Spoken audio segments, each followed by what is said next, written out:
Hey there, and welcome back to another video. Purple Political Talk here. Today is Monday, July 15th, 2024, and in today's video, we're going to be taking a look at how all of these recent events have really pointed to a Donald Trump landslide victory come November. But before we do begin the video, I want to remind you to like, subscribe, and to turn on the notification bell so that you're up to date with all of our latest content. Now, without further ado, let's get started with the video. So, I think the last just 2 or 3 weeks in general have been a very busy news cycle as we start talking about the American presidential elections. We had the debates, we had this whole, last week pretty much almost solely dedicated towards the questions of whether Joe Biden was going to drop out of the race based on calls with his party. But then, this past Saturday we had, I think, something that really just changes this race and turns it completely on its head with the attempted assassination of former President Donald Trump at his rally in Butler, Pennsylvania. And a lot of it, I think, really comes down to how a lot of the messaging and the different perspectives on Donald Trump, on this campaign, will change after this horrific political violence attack. And I wanted to make this video because I think there's a lot of interesting considerations of how the events of Butler, Pennsylvania, affect this race. Because I think this is, probably the most significant moment in this race. And I did want to wait a little bit to make this video, just out of respect for the former president and the victims, other victims at this rally. But I think that when we look right now at where this race is, we were standing before even the rally, and we still haven't gotten polling data that has really come in post assassination attempt. We're probably going to get some of that data coming in probably in the next couple of days here as we head into the Republican National Convention. But even before, with all the talks about Joe Biden, his age, Donald Trump had a pretty consistent lead in a lot of the presidential polls and the polling averages. He has a 2+ lead in this FiveThirtyEight polling averages. And ballpark, you could probably say pretty similar across different polling averages. In my last electoral map prediction, which occurred before this attack on the former president, this was my electoral map. I think regardless, anything over the 306 electoral votes we've seen, you're starting to get into landslide territory. And one of the things I mentioned in my past video is with a lot of the divisions surrounding Joe Biden and whether he could really be the candidate and take the Democratic Party towards victory in November, that window of opportunity for Biden was closing. In order to win the election, Biden was going to need to really win the entire Rust Belt. And basically, if we just take a look at the map and Biden's pathways to victory, only if he's able to win Wisconsin, Michigan, and Pennsylvania, if Donald Trump carries, kind of the Sunbelt states where he has built a very strong lead in, Joe Biden would barely win the election to 270. And I think one of the things it shows is that Joe Biden's path to 270 was, I think, before all these events, really, really, really shrinking. And really his only pathway was to the Midwest. Maybe he wins in Nevada or something. But I think after this major event and in this race, with this attack of political violence and how the race has shifted already. I mean, we've seen both sides of the aisle kind of with a commitment of bringing down the temperature of this race. The DNC has stopped all negative ads for Trump for the time being. Again, of course, it's a presidential race, and eventually the attack ads will probably come on air again. But I think, in a way, this event, other than, first of all, showing the amount of strength that Donald Trump has as a person, I think, for example, if you were to look at a lot of the images that came out, specifically that image of Donald Trump with his fist up in the air after he's been shot with, the American flag right there. It's just a very, a picture is worth 1,000 words. And I think that picture shows strength.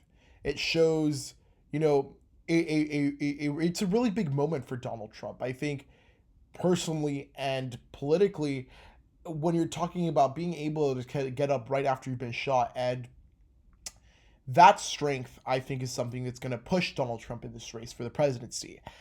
And I do think that kind of as the result of this event, we've seen both sides call for national unity. And one of the interesting things tonight, we have the first night of the RNC, so we're going to take a look at Donald Trump's speech and different other things.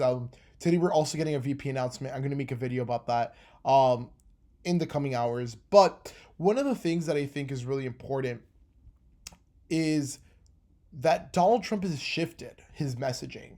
If you take a look at how he's, as a result of, the political violence, and I think one of the biggest things, when we still don't know 100% the motives of the shooter, but what we do know that it likely was a result of different actors through, the political environment just being so heated, whereas we see, the level of attacks or amongst politicians have gotten to a level that just it fosters a bit of that hate and division on both sides of the aisle, to be frank. And Donald Trump has already, if you see, for example, I was reading some of his posts on Truth Social to see sort of his response. He's been calling for a lot of unity, and we got reports from different parts of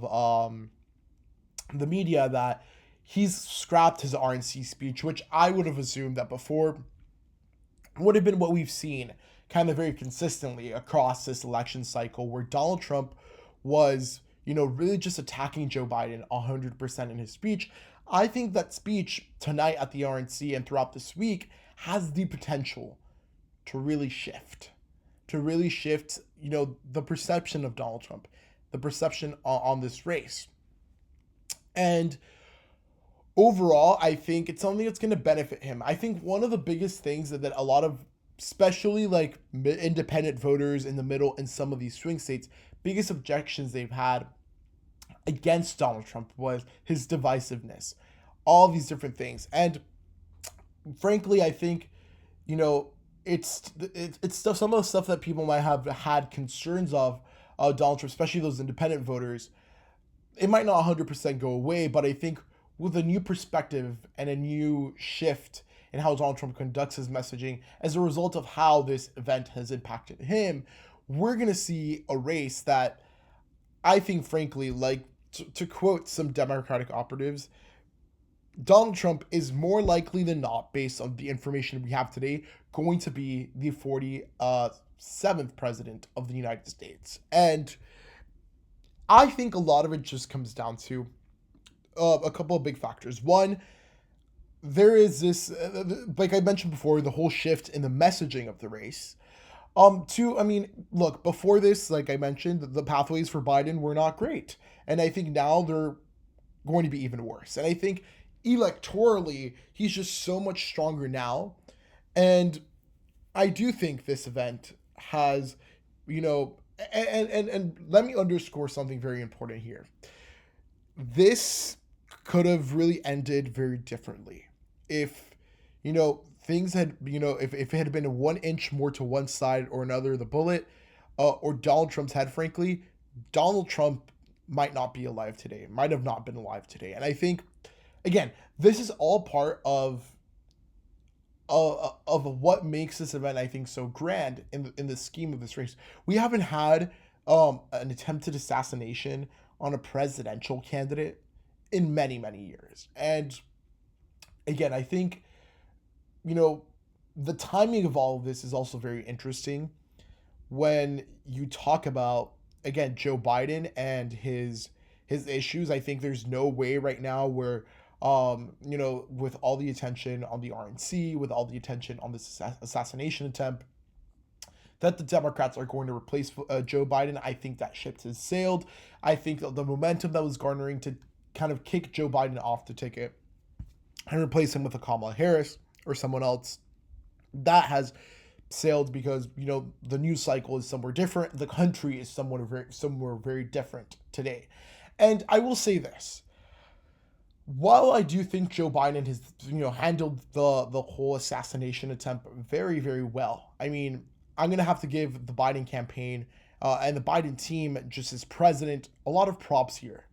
I think in times where Joe Biden has been painted as very weak, as, being unable to kind of garner that unity, I think he to a certain extent was able to, come out with that strong messaging and really been on top of things. And I think, again, it shifts the race, because I think that, the Democrats have been, very intentional with their messaging. And I think they've shifted their messaging quite a bit from 2020. I mean, in 2020, they of course attacked Donald Trump, but I think, the biggest thing is that in this election cycle, I think it's shifted, because now it's more like they are painting him as the biggest dire threat.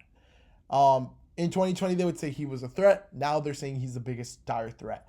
And I think that shift in messaging, and now where we've seen the DNC and all this stuff coming back, shifts the position of the Democrats. And when something like this happened, and I think it's very interesting, and this will be a very interesting case to see, kind of politically what ends up happening in terms of political science. You always have the rally around the leader mentality when a big national sort of tragedy, like something like this, I think is pretty close to being considered that, where, and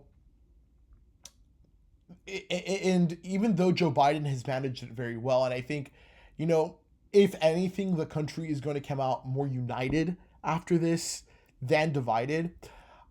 Again, I think with Donald Trump being able to survive, and I think that this event is deep down going to change Donald Trump in a lot of different ways, because, again, surviving an assassination attempt is something that is just life-changing. And I think this changes completely the state of the race. Now, one of the things that we do kind of see, we don't have polling because of how recent this was.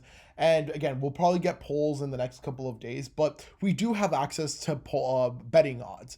So RCP's average of betting odds, we can see here that, post the debate, very, very bad for Biden. And, I think, and if we look after the events in Butler, Pennsylvania, Donald Trump has just continued to increase. I mean, betting odds are not polls and they're not voters, but I think it's a sign of how the state of the race is. And I think here, this down here, if you take a look at this, there was a point just a couple of days ago where Kamala Harris was on top of Biden when it came to the betting odds to win the White House. But again, after the events, we've seen Joe Biden rise again. And I think it again speaks to a lot of the things that we've talked to. And all of this together is going to create this map, if not even greater, for Donald Trump come November, and really have this landslide victory, because everything we've talked about, the Biden not being able to replace Donald Trump's strength after this event, the change in tone and shift in the race as far as messaging goes. And I think it's something that ultimately just ends up favoring Donald Trump. And it's going to hopefully unite the country, this event. And moving forward, I think it's going to be very interesting to see what happens. And we're going to have to see, because, again, we still have 4 months in November. That's how things stand right now. Things, of course, can change.